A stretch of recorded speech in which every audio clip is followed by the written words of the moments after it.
Hello ladies and gents, this is another video brought to you by Ants Hood, and today I'm talking about my 3D printing antics and the nest that I've designed and printed. Now you guys are probably going to think it's going to be rubbish. It probably is rubbish, but let me know, leave your comments in the, leave a comment and let me know what you think. Hopefully it will be alright, but who knows. But first off, I need to clean this mess up. This is my work desk. I was up until 1 o'clock last night building a 3D printed model which is going to be over 1 metre long when it's done. It's going to be cool.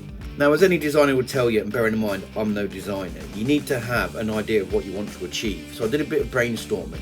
What I wanted was something that was low maintenance, i.e. I could stick a heat cable in it with a probe in it and I didn't need to worry about temperature. As I always preach on about humidity, I wanted something that has a reservoir which sets the humidity for me. So all I need to do is make sure it's topped up and it automatically gets it at the right level. And I wanted something really for my Campanotus because that's what I use mostly. So I designed my nests around these criteria. Now I really rate the Ant Canada hybrid nests because they do all pretty much what I ask automatically. So I took a lot of my inspiration from these designs. So let's talk about my prototype. Right, this was actually the second prototype. The first one was too high. That I actually printed this was too high, so I've narrowed it down a bit more. Sometimes on a computer it's difficult to gauge heights and stuff, even though it says they're in millimeters. But anyway, so I've got a humidity area here where the humidity gets through. I've got access ports too. I've got the heat cable area which has got vent in there as well to let the heat through, which I abandoned that idea later on.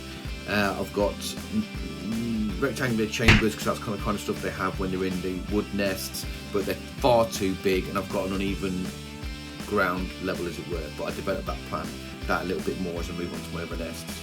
So some of the problems that I've come across was that the vents were too big and brood would fall through them.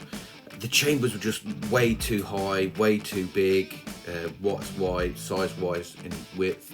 You notice down the side there's a bit of plastic broken off there, and that's because I didn't set it up right when I printed it. When I designed it I made a mistake. These were too thin, so you can see there the wall there where it's raised, it's because it started to bend because when I was finding away at the supports. So that's unacceptable. I didn't really like the vent idea for the heat coming through.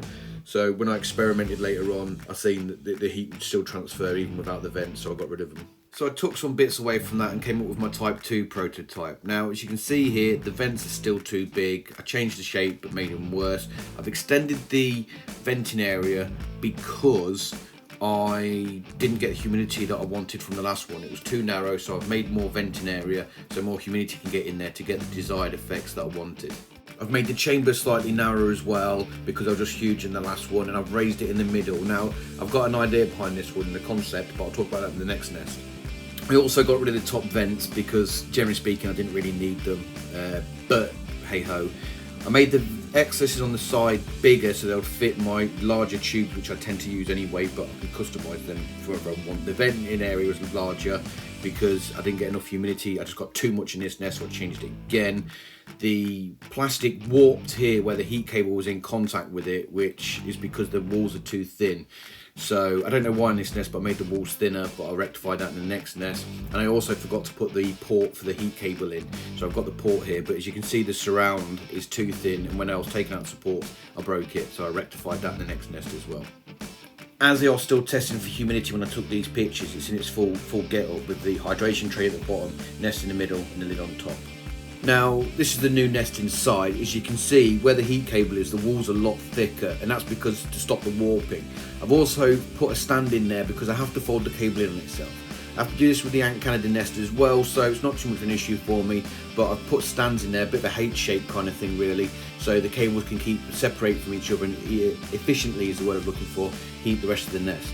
If you look at the humidity chamber at the top, the holes are a lot smaller now, but the area is still quite large, and that's because the humidity was a bit too high in the last nest that I alluded to before, but I was also concerned brood and stuff might fall through, so I wanted to make the hole smaller.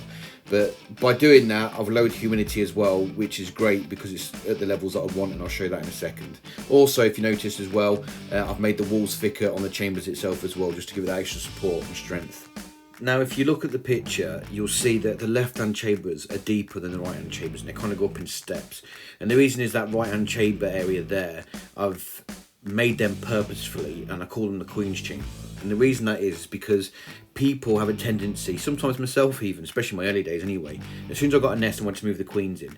So the idea of that chamber is it's smaller, narrower, and it's only got a small opening to it. So if the queen just get put in here early by an inexperienced user, then the queen can go into this chamber and she can be comfortable thinking that she's in a foundation chamber, a small, nice, compact area where she can be comfortable, and there's a small access for them to get in and out as well.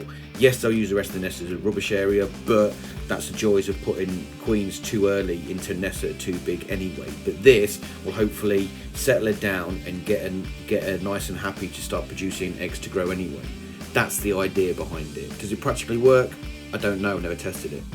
So let's talk about this port next to the heat cable. Now the whole idea behind this is that the heat cable probe has got access direct to the heat source, so it can stop it getting too hot and turn it off, as I always preach about in all my videos. Now the whole point of the surround is because I need to make sure it's fixed in place, and that's what the surround does. What it does is it allows me to put cotton wool in, shove it in there so it's nice and compact, so there's no chance of ants getting out. Now I'll show you in a second how that works as well, because I've got a lip on the inside, and I'll show you a photo in a minute where they can't get in. But what it is, it gives me direct access to the hottest part of the nest, so I can regulate temperature, which was a key point of my objectives. So this is that lip I was talking about inside. So the heat probe goes in there, it rests up flush against that, and I use the cotton wool to pack it in tight. Now the great thing about this, I can customise this to any size probe that I might get in the future. So all I need to do is pop onto my CAD design, change it, boom, customise, love it. Now humidity is a big thing for me because I can never seem to get a steady humidity level when it comes to sponges. It always spikes, it always drops. I never seem to be able to check it to keep it steady at a set humidity level. This nest does it for me, and that's what I designed and that's what I wanted. Is that all I need to do is make sure the reservoir at the front is full of water, and then I can forget about it. And because I go away a lot with the wife looking after my ants, then she needs something that's easy for her as well, and this sorts that. Well, as you guys know, Camponotus generally, and this is a generalisation, need 50 to 70% humidity.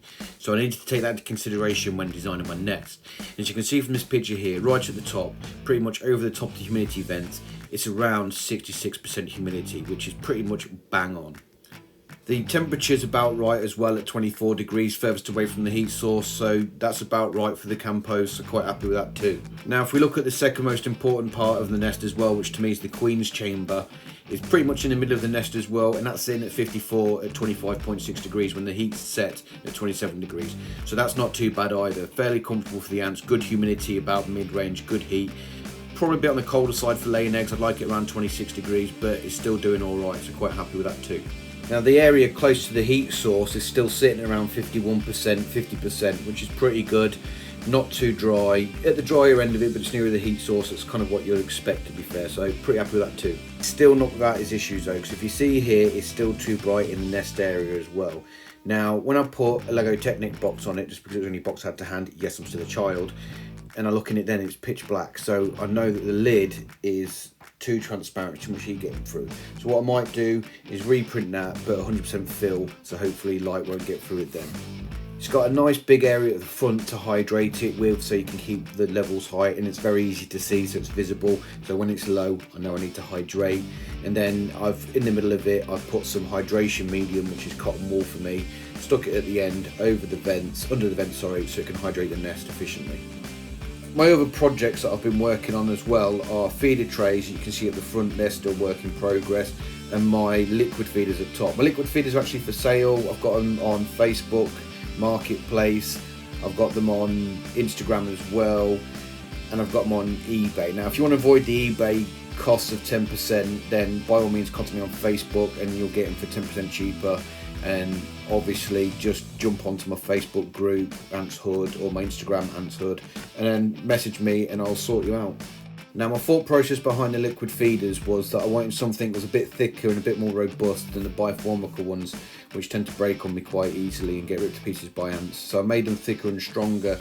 I also, with the biformical ones, you get smaller species getting into the bottle, and that was a bit of a pain in the bum. So I designed these to have smaller feeding areas, so even large species like Camponotus can still feed from it, but smaller species, once the bottle's properly screwed on, shouldn't be able to get into the bottle, which is a big pain in the bum for me.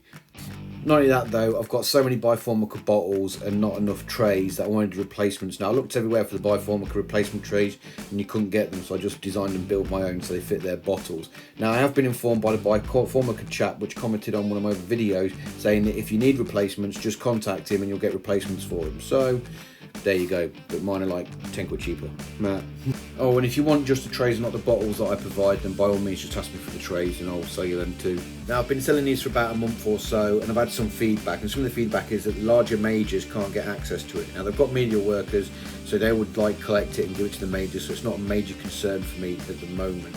But it's feedback, and that's what I want from my designs. All of my designs I want feedback for. So if you've got any comments, please leave it down below and I'll quite happily take it on board and maybe change some bits if I think it needs it. I've also been working on some feeder trays as well, and I've been playing around with this design. Don't know if I like it, might change it up, but generally speaking, yeah, I'm also doing some feeder trays. I've also designed these other ones here because I wanted something that I can put the mouse on. Now if you've seen my videos of me feeding in my fluffy mices, whatever, to my Nikos, I generally put them on a bit of rock and stuff like that. So I decided to make these trays so they fit neatly onto it, as you can see here, and I can just stick that in and then pull it straight out again. So that was the logic behind that design. As most of my 3D printed designs are around my Campanotus ants, I think somebody fit me watch my Nicobranchus destroy some cockroaches, I think it was here. Yep, cockroaches. So, yes, most of my designs are geared around Campanotus, but it doesn't mean they can't be used for other species. And they can be adapted, so I can change any aspects of it, because I've got the CAD designs. I can just change what I want on it. So I can customise them to individual species. I can customise the vents now because I know how to do it, and I've pretty much done all the working out for it. So I can get the right humidity for each different species, so I can change it around. Because I am looking at putting my messes in the nest very similar to this, because the humidity gradients that they want, fairly dry, but fairly consistent for the seeds and stuff like that. So I'm looking at putting messes in here as well. But we'll have to wait and see how they get on. I haven't got any, what's the word I'm looking for here, any adapters yet, because I'm looking at getting plugs for the ports that I'm not using, including the temperature port in case I put like a European Campanotus in there, like my Herculaneus in there or something like that. So there is some bits I need to work on still, so it's still a work in progress. If you are interested in my nests or any part of it, message me and we can talk about customization for you, or you can just have the straight up design, which I've done, and then by all means we can work it. Message me, get on my Facebook group. Generally most people message me through Facebook, get on there, or Instagram if you've got me on there. Message me and we can talk about what we can do. Now I know this hasn't really been my ant-intensive video that I can normally do, but I hope you enjoyed the process that I've gone through making my nests and things like that and showing you what I've done. If you've got any comments, please leave them down below. If you don't like it and you want me to say, Hood, don't do this, keep to your ants, that's the fun stuff, let me know. Anyway, that's it for today then guys, I'll see you in my next video. Bye for now.